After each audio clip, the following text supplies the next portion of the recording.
नमस्कार, जय हिंद साथियों। पिछले दिनों जो कुछ भी घटित हुआ उससे मन बहुत विचलित है, परेशान है और ये कई बार मैं सोचने के लिए मजबूर हो जाता हूं कि क्या वास्तव में गोदी मीडिया के रहते हुए आप मोदी से लड़ सकते हैं। जिस प्रकार से गोदी मीडिया न सिर्फ मोदी सरकार के गुनाहों को बचाने का काम करता है, मोदी सरकार के अपराधों पर पर्दा डालने का काम करता है, बल्कि उस पर बेशर्मी और फूहड़ता के साथ उनके पक्ष में खड़ा हो जाता है। कोई भी अपराध सरकार करे, कुछ भी गलत करे, फूहड़ता के साथ, बेशर्मी के साथ उनका साथ देना है। यह गोदी मीडिया की भूमिका हो गई है। मैं आप लोगों से हाथ जोड़कर अपील करना चाहता हूं कि इस गोदी मीडिया को जगाना होगा। कोई हिंसा करके नहीं, कोई बदतमीजी करके नहीं, बल्कि अपने मुद्दे उन तक पहुंचाइए और देखिए कि क्या आपसे जुड़ा हुआ मुद्दा वो अपने टीवी चैनल पर डिबेट करते हैं। आपसे जुड़ा हुआ मुद्दा, आपकी जिंदगी से जुड़ा हुआ मुद्दा, क्या उस पर वो अपने टीवी चैनल के ऊपर भारतीय जनता पार्टी के प्रवक्ताओं से सवाल पूछते हैं। इसको देखिए, क्योंकि पिछले दिनों एक मामला आया एप्स्टीन फाइल का। ऐसा दरिंदा जो बच्चियों के साथ बलात्कार न सिर्फ करने में बल्कि दुनिया के बड़े बड़े लोगों को शामिल करके महिलाओं का, बच्चियों का शोषण करने के मामले में उसका नाम सामने आया, जिसमें हरदीप पुरी जो मोदी सरकार के मंत्री हैं उनका भी नाम सामने आया, मोदी जी का भी नाम सामने आया कि उसने कोई मीटिंग इजराइल के प्रधानमंत्री से उनकी फिक्स कराई थी, अनिल अंबानी का भी नाम सामने आया। पूरी दुनिया में एप्स्टीन फाइल को लेकर विरोध हो रहा है, प्रदर्शन हो रहा है, इस्तीफे हो रहे हैं, बड़े बड़े लोगों के खिलाफ जांच चल रही है, उनकी गिरफ्तारियां हो रही हैं। लेकिन भारत में गोदी मीडिया ने सारी हदें पार कर दी है। आपने देखा होगा जो अडानी का टीवी चैनल है एनडीटीवी, उसकी एक पत्रकार है, वरिष्ठ पत्रकार पद्मजा जोशी जी, किस बेशर्मी के साथ वो एप्स्टीन का बचाव कर रही है।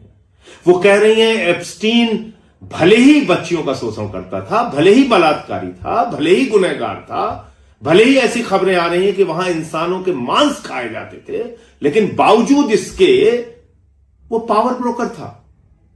यह तर्क है पद्मजा जोशी का। कल कोई लोग कहेंगे कि दाऊद इब्राहिम भले ही वो मुंबई बम कांड का दोषी है, देशद्रोही है, लेकिन वो लोगों की मदद भी करता है।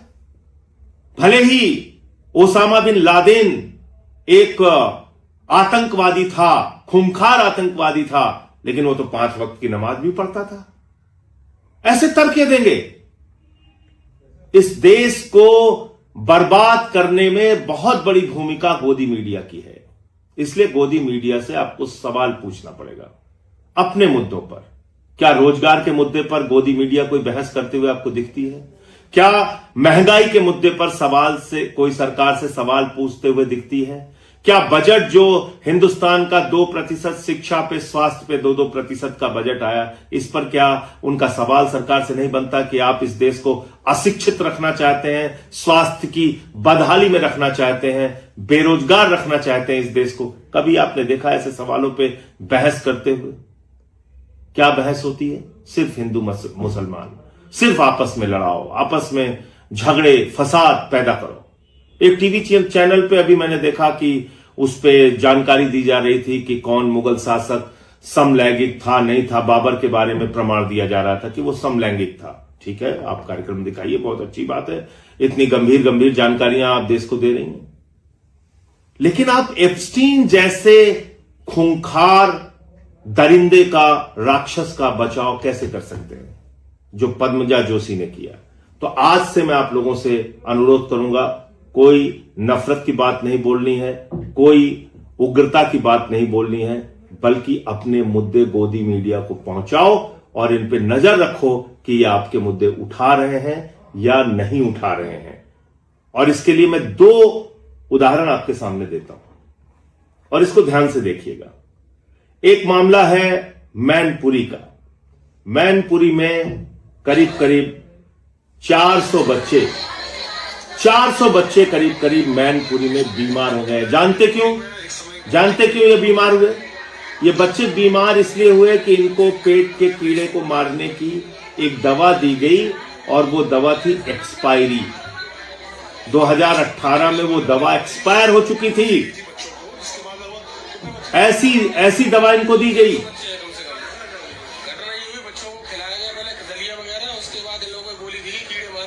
एक्सपायरी डेट 2018 की वो बच्चों को दी गई है। वो सारे बच्चों की तबीयत खराब हो गई है। कितने बच्चे लगभग स्कूल में? तो बच्चे काफी है, लेकिन लगभग 100-150 बच्चे हैं लगभग जिनों की तबीयत खराब हो गई है। तो जिला अस्पताल में सब भर्ती है? हाँ, सारे जिला अस्पताल में भर्ती हुए हैं। क्या आपने इस खबर के ऊपर किसी भी टीवी चैनल पे बहस देखी? क्या आपने कहीं देखा कि इस पर कोई चर्चा किसी टीवी चैनल ने की हो? किसी भारतीय जनता पार्टी के नेता से, योगी जी से, उनके मंत्रियों से सवाल पूछा हो? यह मैनपुरी का मामला है, जहां 100-150 बच्चे बीमार हो गए, एक्सपायरी डेट की दवा दी गई उनको। इसके बाद में दिखाता हूं, एक ये तस्वीर है महोबा की।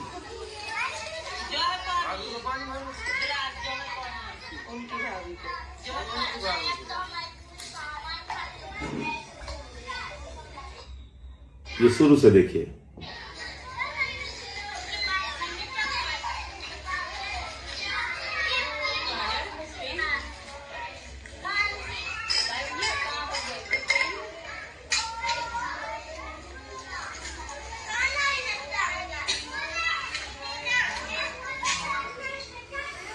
तो कई लीटर पानी में छोटे छोटे मासूम बच्चों को कई लीटर पानी में 2 पैकेट दूध मिलाकर उनको मिड डे मील में दूध दिया जा रहा है। इस भ्रष्टाचार पे किसी हिंदू का खून नहीं खौलता।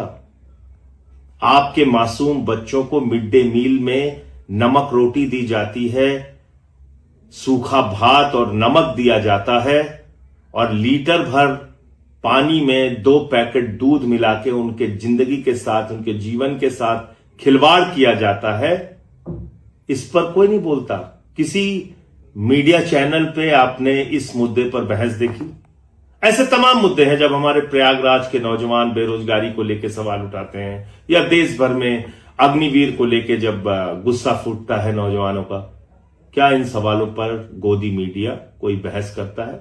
आप इसको सोचिएगा। आज से कैंपेन शुरू करते हैं हम सब लोग मिलकर, और ऐसे तमाम वीडियो जो आपकी जिंदगी से जुड़े हुए सवाल हैं, वो इन गोदी मीडिया को टैग कीजिए और नीचे हैशटैग लाइन चलाइए, जागो मोदी के गोदी।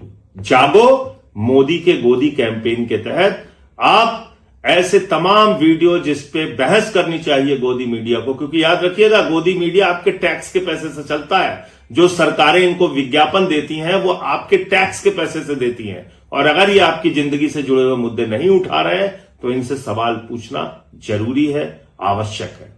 जय हिंद।